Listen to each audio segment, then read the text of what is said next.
श्री स्वामी समर्थ. स्वामी महाराज तुमच्या सर्व चांगल्या इच्छा पूर्ण करो ही स्वामींच्या चरणी प्रार्थना करते आणि आजच्या व्हिडिओला सुरुवात करते.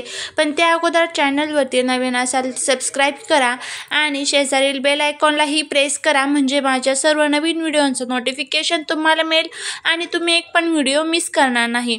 आपल्या जीवनामध्ये अनेक प्रकारच्या अडचणी असतात, दुःख असतात, संकटे असतात. हे दूर करण्यासाठी आपण अनेक प्रकारचे प्रयत्न करत असतो, पण कुठेतरी हे प्रयत्न आपले यशस्वी ठरत नाही. कारण का? आपल्या घरामध्ये थोड्याफार नकारात्मक शक्ती असतात. त्यामुळेच आजच्या व्हिडिओमध्ये आपल्याला बघायचं आहे की अन्नपूर्णा देवीला आपल्याला कोणती एक वस्तू अर्पण करायची आहे. आता बघा, आता जो व्हिडिओ तुमच्याबरोबर शेअर करत आहे तर उद्या दुर्गाष्टमी आहे. उद्या वर्षातील पहिलीच दुर्गाष्टमी आहे. उद्या जर तुम्हाला जमणार नाही करायला तर कोणत्याही महिन्यातील गुरुवारी तुम्ही करू शकता.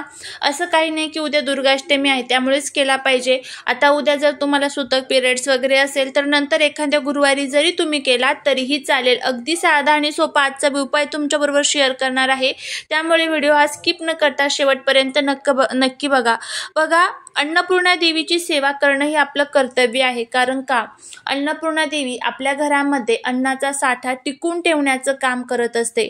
आपल्या घरामध्ये अन्नधान्य कमी पडू नये यासाठी अन्नपूर्णा देवी आपल्या किचनमध्ये वास करत असते. त्यामुळे गुरुवारच्या दिवशी अन्नपूर्णा देवीची विशेषता करून आपण सेवा करावी म्हणजे काय? अगदी साध्या आणि सोप्या गोष्टी आपल्याला करायच्या असतात. काय करायचं असतं? आपल्याला पंचामृत करायचं आहे. कोणत्याही गुरुवारी सांगते तुम्हाला, तुम्ही उद्याच केला ना तर अतिशय उत्तम राहील. कारण उद्या दुर्गाष्टमी आहे. पण उद्या नाही तुम्हाला जमणार तर एखाद्या गुरुवारी करा, पण करा, नक्की करून बघा. आणि प्रत्येक महिन्यातील गुरुवारी जर केला ना तर याचे अनुभव सिद्ध रिझल्ट हे तुम्हाला बघायला मिळतील. त्यामुळे प्रत्येक गुरुवारी करण्याचा प्रयत्न करा. नाही जमत फक्त एक गुरुवार, महिन्यातील एक गुरुवार करा. तर काय करायचं आहे तुम्हाला? अगदी साध्या आणि सोप्या गोष्टी सांगणार आहे. या गोष्टी तुम्हाला करायच्या आहेत. काय करायचं आहे? थोडंसं पंचामृत तयार करायचं आहे. एका ताटामध्ये अन्नपूर्णा देवीला घ्यायचं आहे. एक तुपाचा दिवा तिथे लावायचा आहे. तुपाचं नाही शक्य, जे कोणतं तेल वापरता घरामध्ये तर त्याचा दिवा तुम्हाला तिथे लावायचा आहे. त्यानंतर तुम्हाला अन्नपूर्णा देवीवरती तुम्हाला अभिषेक करायचा आहे पंचामृतने, पाण्याने. ओम अन्नपूर्णाय नमो नमः म्हणत तुम्हाला पंचामृतने आणि पाण्याने अभिषेक करायचा आहे. त्यानंतर हे जे खाली पाणी उरतं तर ते एखाद्या झाडाला टाकून द्या. तुळस सोडून कोणत्याही झाडाला तुम्ही टाकू शकता. आता यानंतर तुम्हाला अन्नपूर्णा देवीला स्वच्छ करून घ्यायचं आहे. एखाद्या ताटामध्ये, तामणामध्ये, एखाद्या प्लेटमध्ये तुम्हाला ठेवायचं आहे. ठेवल्यानंतर तुम्हाला प्रथम काय करायचं आहे? अगोदर त्या ताटाच्या खाली तुम्हाला कुंकवाने किंवा हळदीने स्वास्तिक काढून घ्यायचं आहे. त्यानंतर तुम्हाला त्या अन्नपूर्णा देवीला तिथे ठेवायचं आहे आणि तुम्हाला ओम अन्नपूर्णाय नमो नमः या मंत्राचा जप करत राहायचं आहे. असं फक्त आपण प्रत्येक गुरुवारी जरी केलं ना तरीही चालेल, भरपूर होईल. आता तुम्हाला प्रत्येक गुरुवारी नाही करायला शक्य तर फक्त महिन्यातील एक गुरुवार तरी नक्की तुम्ही करून बघा. आता उद्या गुरुवार आहे. उद्या गुरुवारी म्हणजेच दुर्गाष्टमीच्या दिवशी तुम्हाला अन्नपूर्णा देवीला काय अर्पण करायचं आहे? परत सांगते, उद्या नाही करायला जमणार तर कोणत्याही गुरुवारी करा. तर तुम्हाला अन्नपूर्णा देवीला एक प्लेट घ्यायची आहे, ताट घ्यायचं आहे. त्यानंतर त्या खाली तुम्हाला स्वास्तिक काढायचं आहे. स्वास्तिक काढल्यानंतर ज्या वाटीमध्ये आपण आपल्या देवघरामध्ये अन्नपूर्णा देवीची मूर्ती ठेवतो बघा, तांदळामध्ये म्हणा, तुम्ही आता गव्हामध्ये ठेवत असाल, काही तांदळात ठेवता, तर ती डायरेक्टली वाटी आपल्याला त्या स्वास्तिकवरती ठेवायची आहे. जी प्लेट आपण घेतलेली आहे ना स्वास्तिक काढलेली, तर त्या स्वास्तिकवरती ती वाटी आणि अन्नपूर्णा देवीला आपल्याला डायरेक्ट ठेवायचं आहे. ठेवल्यानंतर ही जी प्लेट तयार झालेली आहे अन्नपूर्णा देवीची स्वास्तिकचे, तर ती प्लेट तुम्हाला कुठे ठेवायची आहे? तर आपल्या किचनमध्ये ठेवायची आहे. किचनमध्ये ठेवल्यानंतर तुम्हाला तिथे अन्नपूर्णा देवीला हळदी, कुंकू, अक्षता वाहायच्या आहेत आणि त्यानंतर तुम्हाला अन्नपूर्णा देवीला अर्पण करायचे आहेत ते म्हणजे तांदूळ अर्पण करायचे. अखंड तांदूळ अर्पण करायचे. तुटलेले, फुटलेले, किडलेले तांदूळ अर्पण करायचे नाही. तर तांदूळ कशा पद्धतीने अर्पण करायचे? तर आपल्या 5 बोटांमध्ये तांदूळ घ्यायचे आणि अन्नपूर्णा देवीवरती ओम अन्नपूर्णाय देवी नमो नमः म्हणत तुम्हाला हे जे तांदूळ आहेत तर ते अर्पण करायचे आहे.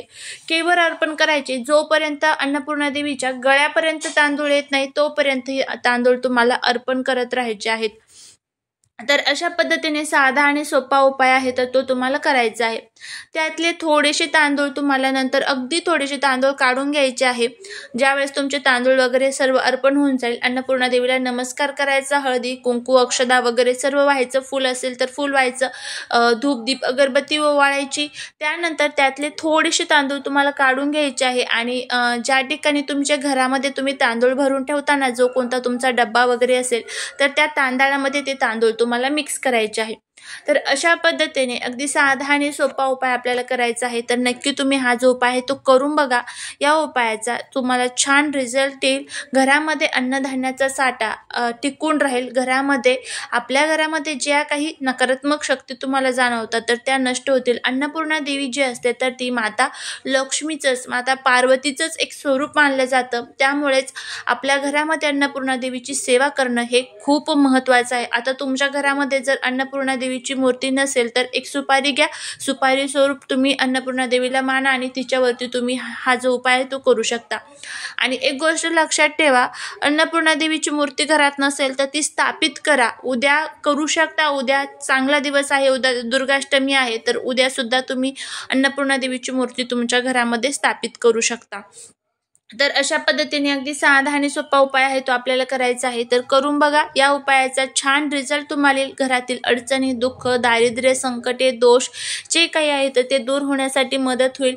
त्याचबरोबर घरामध्ये धनसंपत्ती कधीच कमी पडणार नाही. रातोरात आपल्या जे काही भाग्य कुठेतरी झोपून राहिलेलं आहे तर ते भाग्य म्हणजेच आपल्या नशिबाला, आपल्या कष्टाची, आपल्या भाग्याची साथ मिळेल. त्यासाठीच आपल्याला हा जो उपाय आहे तो करायचा असतो. आणि उपाय म्हणजे काय, आपण आपल्या परमेश्वराची सेवा तर करत आहोत. त्याची सेवा जर आपण केली तर सर्व गोष्टी आपल्याला मिळतात. तर त्यामुळे त्याची सेवा करणं हे आपलं प्रथम कर्तव्य आहे. तर अशा पद्धतीने अन्नपूर्णा देवीची सेवा करा. आणि मूर्ती नसेल तर आवर्जून सांगेल की मूर्ती स्थापित करा. मूर्ती स्थापित कशी करायची हे जर माहीत नसेल तर नक्की कमेंटमध्ये तुम्ही सांगू शकता.